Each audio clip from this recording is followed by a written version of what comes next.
Hi, I'm Erica, also known as Empress, and I'm going to be singing 3 to 4 songs that I have written. And I have John here with me playing piano. This first one I'm going to play on my own. I'm a new guitarist, but I've been singing my whole life. So this one is called Milagros, and it's for my grandmother, who was born in Puerto Rico, and she passed away before she could ever hear me speak a lick of Spanish. So I wrote this song for her.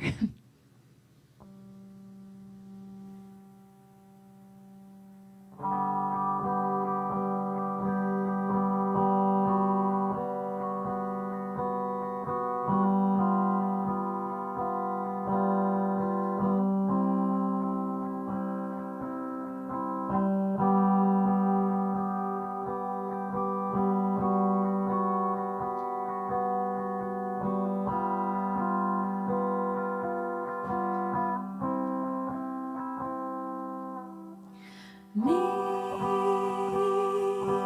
corazón latir por ti, latir por ti, todo el día y todo día y todo día. Yo pienso en ti,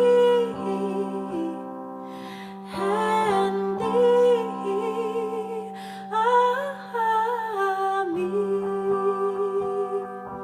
corazón pesa mucho por ti.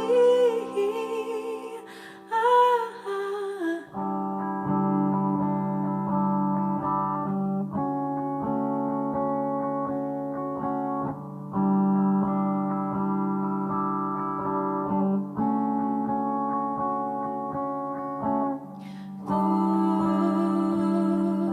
vienes a mí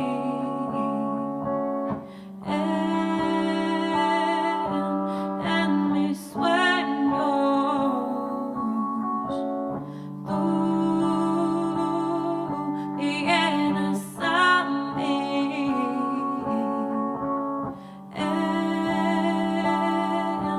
en mis sueños. You visit me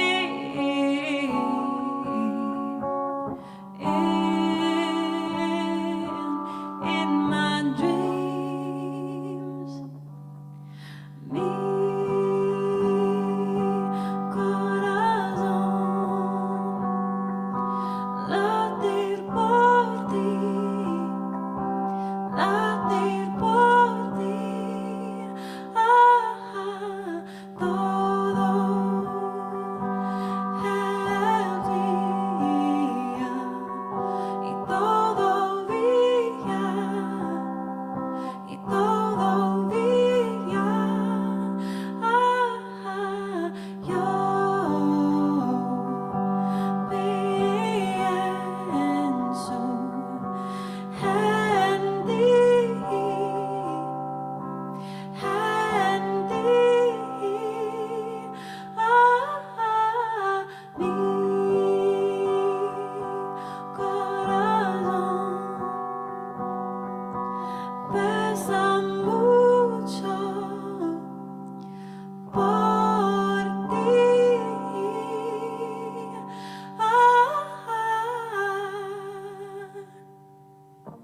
That's that. Thank you. Now I'm putting the guitar down because I don't pick it up enough. I don't pick it up enough.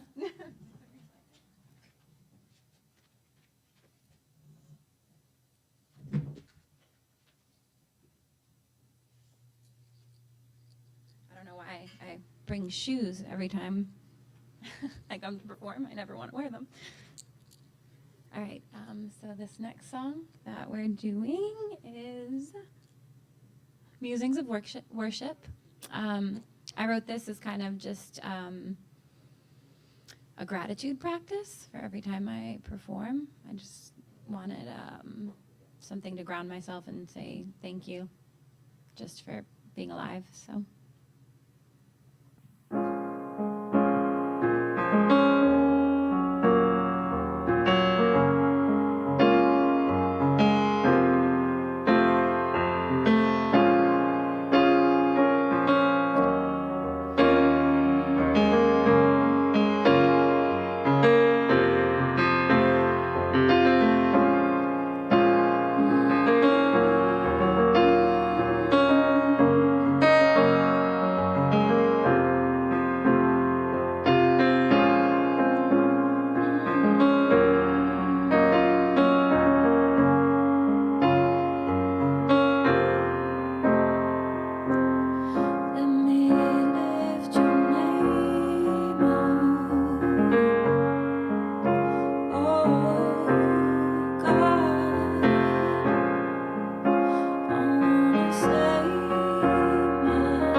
very short list. I should have it memorized.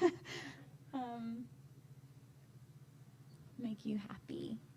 This next one, I'm always trying to figure out what the name of it is. It's either Like We Used To or Make You Happy. I say them both many times in the song. Am I supposed to talk at all about what they mean, or? Okay, sorry. I wrote this post a breakup, so it was just kind of like a prayer to be able to resolve things and come back together as a family in any capacity, you know. So I love this song. It makes me happy.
like we used to, or make you happy, whichever one you prefer. Thank you. All right. I am going to sing next a song for Christian. I have a little more time still. Okay. We're going to do two more. So this one is called A Song for Christian. I actually had the honor of creating this song with Shane Manzi, who passed away. And it was our first time ever playing together, actually. So this song is really special to me. And it's just about love and beauty, I guess. So it's called A Song for Christian.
this last one is called Return Home.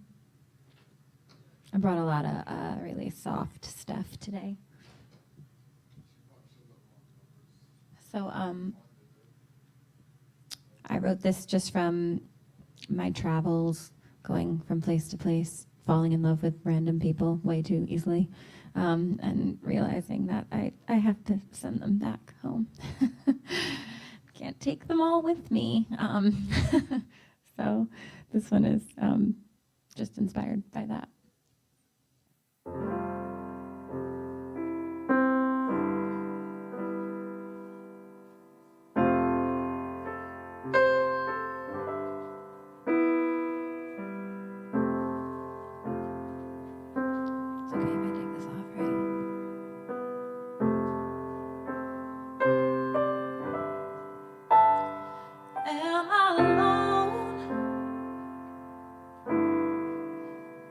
Chasing the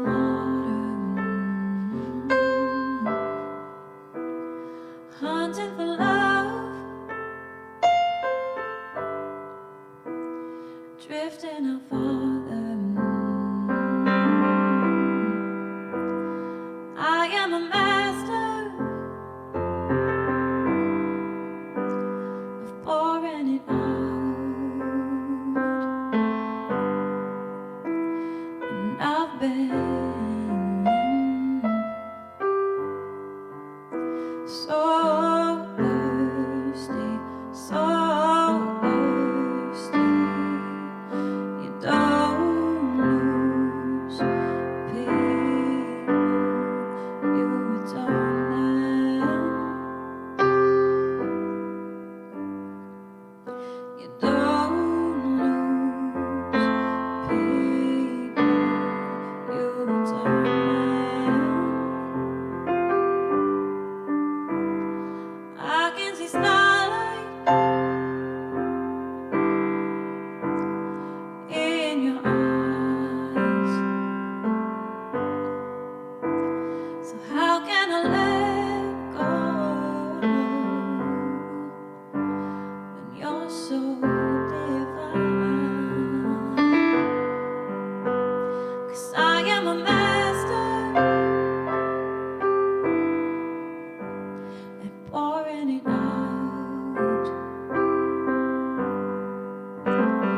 And if you just ask me, I would gladly fill your cup. You don't lose people, you return them home. Don't lose people, you return them home. You don't lose love, you return it home. You don't lose love, you return it home. That's that. Thank you.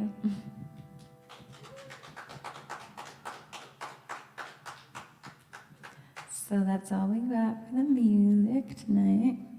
Thank you for giving me such a soft space to sing so softly. Hello and welcome back to Motifs Between the Notes, sponsored by Rhode Island Blood Center, Grey Cell Brewing, Mother Earth Dispensary, Ballet RI, R1 Indoor Karting, and Trinity Brew House. I'm here at the Parlour with Empress, who just put on an amazing performance. How are you doing today? I'm good. Good. So let's start with when you first began your music journey. What did that look like for you? My music journey really began as a child. I feel like it's so cliche to be like, I've been singing since I was 3, but I really have been. Just standing on benches and forcing people to listen to me, whether they wanted to or not. Mom and Dad, look at me. Yeah, everybody. Yeah. And you know, I didn't have any musicians in my family. or anyone that was like, oh, here's, a little ukulele or a guitar. I just kind of had my voice and would mimic everything that I heard, which back then was a lot of 90s everything. I was born in 88, so, and my mom was 90s R&B, just like TLC, Michael Jackson, and like all of that. So I was always singing, Heal the World. And then as I grew, it just never really left me. I feel like lots of children are like, I want to sing and I want to be photographers and fashionistas and all these things. Then life beats it out of them. Yeah, it did for a little while. Yeah. But like by 9, I was trying to recruit all of my elementary school friends at sleepovers to be in my band. None of them could play instruments, unfortunately.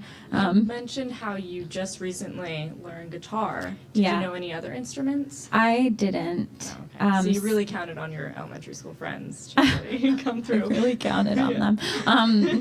And they didn't. They laugh now, though, that they see me actually outperforming. They're like, I remember when you used to, like, write what we were going to do down as a band. And I was really just going with what I knew, which was just I like to sing, and that's just what I did. And I was very typical, standing in my bedroom with a hairbrush, and my mom had these 3 lights that you could like untwist. They were like spotlights in her bedroom, and there was a big mirror in her room, like a closet doors that were mirrors, and I would unscrew 2 of the bulbs and like put one on me and like pretend to put on shows. I was an only child. Okay. It explains it. Yes. So that was how I spent my time. And then when did you start performing live, or when was the first time that you had a performance outside of, I imagine that you did the talent show. You seem like you did the talent show. I did chorus and high school talent shows, yes, but I think the only child syndrome and parents of divorce, whatever, I was very isolated a lot, so I didn't really join like drama. I used to be like, oh, those kids look like so much fun, but I have no idea how to integrate. Yeah. So I did a couple of talent shows in high school, but I became a mother really young. So that was kind of when life beat it out of me a little bit. Yeah. So you stopped performing and singing for a little bit? Yeah, I became a mother right after I graduated. Okay. So I didn't really have strong connections when I graduated high school. I didn't know what I was going to do. I had kind of just went through my whole high school career being like, I'm going to be a singer. And then a surprise comes along. well, I just had no guidance in terms of how to actually bridge from I like music to learning music, like in a practical manner that would allow me to actually go out there and do it. So I had this vision of like, I'm gonna move out of Rhode Island because what the fuck is Rhode Island? I'm 18 Small and state, I need to be on a big stage. Or just somewhere Yeah. else, like not even the stage necessarily. I just didn't know what I was doing. I was 18. Yeah. So I moved in with family in Texas and did not end up pursuing music. I ended up meeting someone and then having 3 kids before I was 24. So you are a mother. Yeah. I have 4 now, so. Okay. 4's a nice number.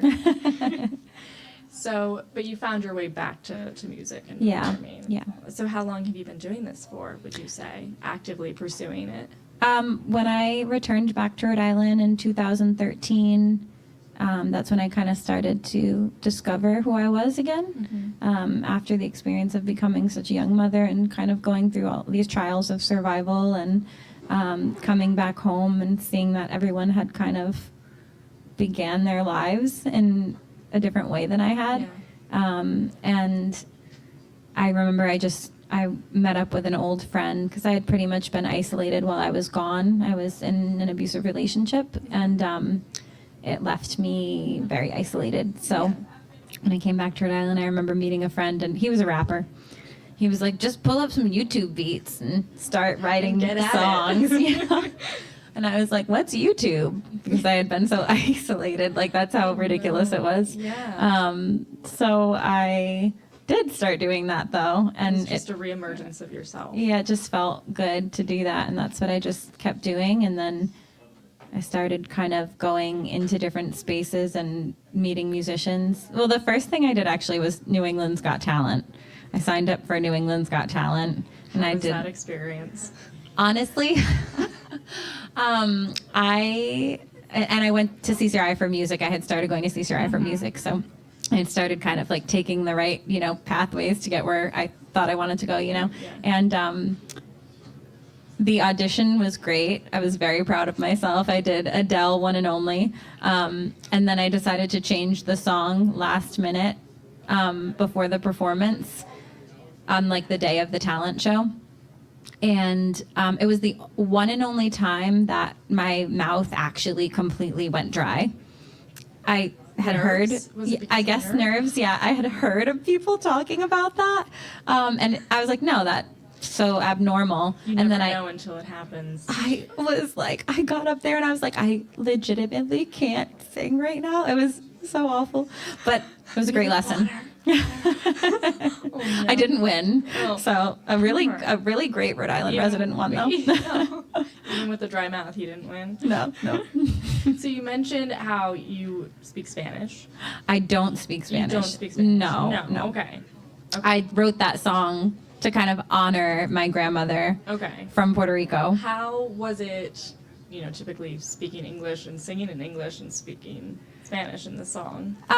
So that song is really funny. I have 4 children, so I've received a lot of state assistance just to be able to like make it through my life and feed my children. Yeah. And I actually, my mission has been bringing my guitar around, and like even though I'm a novice, just learning how to feel okay with it and not, put it down because I'm not as good as everybody else. So I brought it to the Department of Health and Human Services office when I was needing to turn in an application. And there were like these 3 Spanish guys, chilling in the office. I don't know if you have the experience of ever having to go to a welfare office, but you typically have to be there for like 6 to 8 hours just to like get seen. If you're in an emergency situation and you need food and you need to go grocery shopping, or your services got cut off, or a lot of people will like their healthcare will get shut off.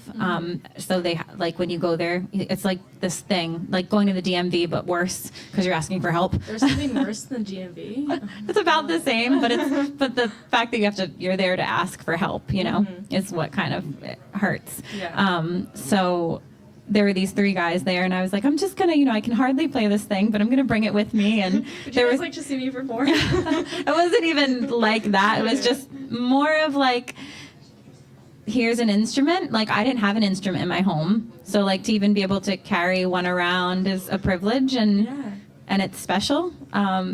It's soothing, even though I can't do what magical people who have been playing for 20 plus years are doing. Yet. Got 30 years to go. Yeah. But these 3 guys spoke Spanish, and I just started talking with them, and I was like, help me write a song in Spanish.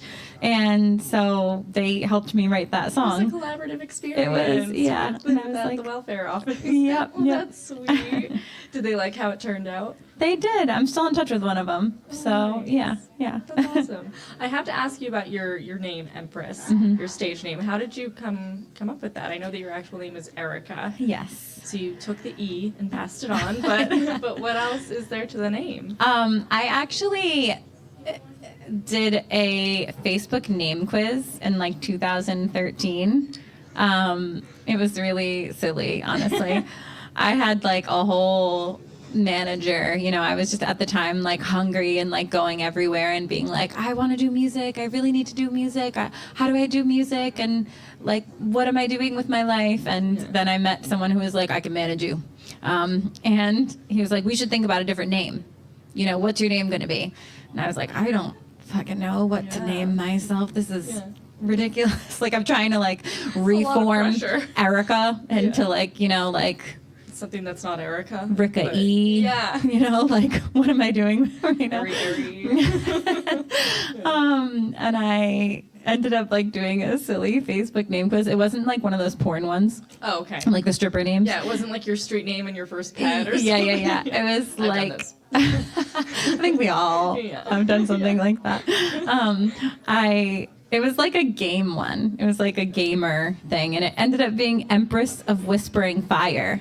And I was like, this is kind of cool. And I was like, I don't know about the whole. That's kind of iconic. I was like, I was like, this is really, thank you, Facebook. Yeah. And it was like, I was like, Empress of Whispering Fire, it seems like a little like much for where I'm at, Yeah, a bit intense. Maybe when the whole band is present someday when I'm like 80. Yeah. But so I just was like Empress, and Erica means leader, and Empress means sovereign ruler. Okay. So I thought this is kind of cool. And after being in such abusive spaces, I really liked that it was like a version of Queen, to kind of give myself this power and to say like I'm higher than I actually think I am, and I'm like stronger and more worthy than at that time I really thought that I was. Yeah. So Mentioning that, I know that you do a lot of work with various charities. I saw it in your profile. Mm-hmm. What draws you to certain charities, or which one has been your favorite so far? I've just received so much help in my life, becoming a mom so young. One of my, when I became a mother, I was pretty much told by other young mothers, you go down to the welfare office and you get everything you can, and that's what you do. Like, because I was like, oh, I'm having a baby. Like, what happens? I'm 19. I have no fucking idea what I'm doing. The book that And so I just got a lot of help from the state and different social agencies over the years for Christmas, for diapers, for, used clothing, food banks, just so many different things. And then when I left the abusive relationship, I started working with the Elizabeth Buffum Chase Center in Warwick. And they are a women's center that helps people who have been through domestic violence and sexual assault. And so I just really have always wanted to just give back. I just felt like when I get strong enough, I want to give back, and I want to somehow volunteer or do Help some kind of others in my and do some kind of programming. So it just keeps growing and growing, and sometimes I have to kind of take some space from figuring out how to help others and help myself, and it's like an ebb and flow of that nature. But definitely domestic violence agencies. I'd like to support more different homeless organizations. My father was homeless for a time while I was a child and struggled with addiction heavily my whole life. So that's something that feels really close to my heart to just try to make a change in. And does any of that influence any of your music? definitely. I feel like I'm always writing really emotional pieces. So I was going to do this one song that was inspired by my father and just the state of homelessness kind of in every major city. But it was like, it's very long and very emotional, so I decided not to do that one tonight. But it must be cathartic to use music to get those feelings out. Yeah, it definitely is. I love just the act of getting to express and release. And so you've traveled around a little bit. So what was that like, experiencing so many different music scenes and then coming back to the Rhode Island one? I love Rhode Island. There's always that desire to get out, but you just end up coming back. Well, my story of getting out, I feel like has kept me here even longer probably than I should have been, because I came home with 3 children. When I came back to Rhode Island, I had a 4-year-old, 3-year-old, and 1-year-old, and I was on my own and like living in a dilapidated house, and like it was just insane when I think about it. My roof was like falling in, and I like it was crazy. I've been so many places. So anyway, I only really began traveling out of state in the last couple of years, and I think that I try to almost always find the music that is most closely related to this place, to home. I don't want to say I'm not into certain types of music, but I just think that, we have so many talented musicians here, so many amazing bands. I'm surprised that not everybody knows about them all the time. When I go places, I'm like, have you, when I first came to the Parlour, it was like, my mind was kind of just blown because I had never actually been in live music spaces other than Christian church. Okay. Gotcha. So I had the father of my youngest daughter. Different experience. It is church though. Yeah. But I came here and I just remember being like, oh my God, the lights and like, what are they doing up there? This is insane. And it was, and now I'm just hooked. I can't get away from them. I'm like, I love you guys. I'm like right here. Like, yes.